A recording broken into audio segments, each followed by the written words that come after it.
Hi guys, ku taho mu unboxing din yankin da na siya tare mai. Kamar yadda kuke kallo ga ta nan ina bude ta.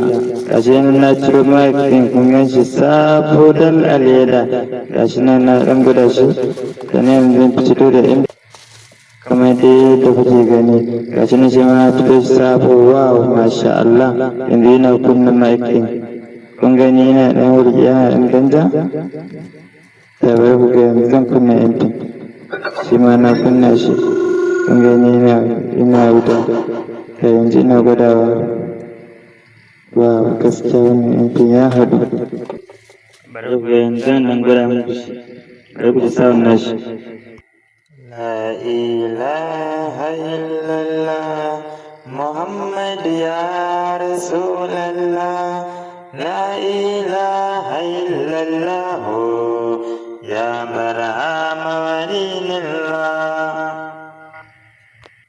In ta gaice muku dogon nan ce ma dai kuma ka tere ta wannan bidiyon da shi nake ɗaukan sound. Ya kuka ji shi ranga da ɗau.